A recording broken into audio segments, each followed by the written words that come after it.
नमस्कार, राजीव टाइम्स में आपका स्वागत है। मध्य प्रदेश के देवास जिले में आज एक बड़ा हादसा हो गया है। एबी रोड स्थित टोंक कला में संचालित एक पटाखा फैक्ट्री में हुए भीषण विस्फोट ने पूरे इलाके को दहला दिया। धमाका इतना जोरदार था कि आसपास के मकानों की दीवारें तक हिल गई हैं और फैक्ट्री का मलबा काफी दूर तक जा गिरा। शुरुआती जानकारी के मुताबिक 4 लोगों की मौत बताई गई है। सही आंकड़े आने पर पता चलता है कि 3 लोगों की मौत हुई है। हालांकि स्थानीय लोग इस संख्या को और अधिक होने का दावा कर रहे हैं। इस हादसे के बाद घायलों को इलाज के लिए देवास और इंदौर के अस्पताल में भर्ती कराया गया है। प्रशासन की टीमें मौके पर मौजूद हैं और राहत कार्य जारी है। आपको बता दें, प्रत्यक्षदर्शियों के अनुसार विस्फोट के बाद फैक्ट्री परिसर में मंजर काफी भयावह था। सड़क और आसपास के इलाकों में मांस के टुकड़ों और मलबे बिखरे हुए पड़े थे। हादसे के वक्त फैक्ट्री में सैकड़ों मजदूर काम कर रहे थे। फैक्ट्री में काम करने वाले नवीन अपने भाई को लेकर इंदौर एमवाई अस्पताल पहुंचे, जहां उन्होंने बताया कि लापरवाही की वजह से हादसा हुआ है।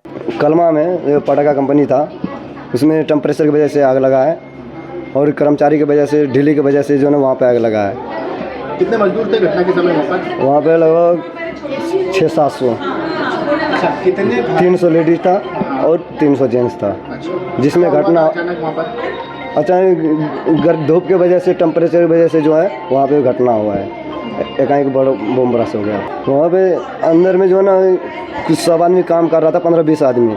हम लोग वहाँ से बाहर रोटी खा के जस्ट बाहर निकले और वो लोग रोटी खा के अंदर गए अपना ड्यूटी पे। हम लोग बाहर में दूसरे काम कर रहे थे, वो सब दूसरे काम बारूद वाले काम कर रहा था। उसके अलावा जो है टेम्परेचर की वजह से 2 कर्मचारी था वहाँ पे सफाई करने के लिए, पानी मारने में कमी किया, उसकी वजह से आग लग गया वहाँ पे। देवास जिले की टोंक कला में पटाखा फैक्ट्री में आज सुबह आग लगने की घटना सामने आई है, जिसमें 3 से 4 लोगों की मृत्यु होने की ऐसी जानकारी प्राप्त हुई है।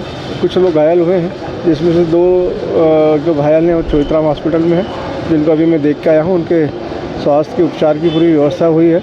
माननीय मुख्यमंत्री जी ने जो मृतक है उनके लिए भी 4 लाख रुपये की, मृतकों के परिवार के लिए 4-4 लाख रुपये की सहायता की घोषणा की है। और जो घायल हैं उनको पूर्ण रूप से निःशुल्क स्वास्थ्य की व्यवस्था के माननीय मुख्यमंत्री जी ने निर्देश दिए हैं। चोइथराम के हॉस्पिटल के जो दोनों मैंने देखे हैं जो घायल हैं वो खतरे से बाहर हैं। 10% और 15% दोनों जले हैं। देवास में जो घटना हुई है उसमें अभी यहाँ पे कुल 3 पेशेंट रेफ़र किए गए हैं। तीनों पेशेंट को बर्निंग डिपार्टमेंट में एडमिट कराया गया है और वो उपचाररत हैं।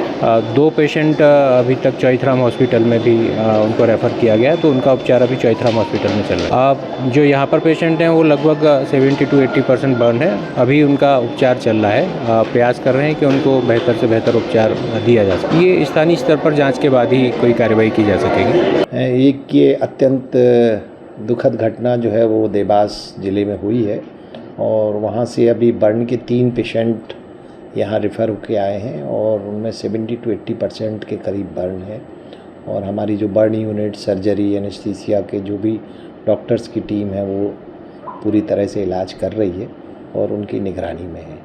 पर चूँकि बर्न की संख्या परसेंटेज ज़्यादा है और पेशेंट काफ़ी सीरियस है, तो हम लोग पूरी तरह से प्रयासरत हैं कि उन्हें किसी तरह का और कोई कॉम्प्लिकेशन। इधर ग्रामीणों में फैक्ट्री मालिक अनिल मालवीय और प्रशासन के खिलाफ भारी आक्रोश है। आरोप है कि कई बार शिकायत के बावजूद सुरक्षा मानकों की अनदेखी की जा रही थी, जिसकी परिणति आज इस खौफनाक मंजर के रूप में हुई है। यह धमाका सिर्फ एक हादसा नहीं है, बल्कि उन तमाम सुरक्षा मानकों की अनदेखी का नतीजा है जिसकी शिकायत ग्रामीण लंबे समय से कर रहे थे।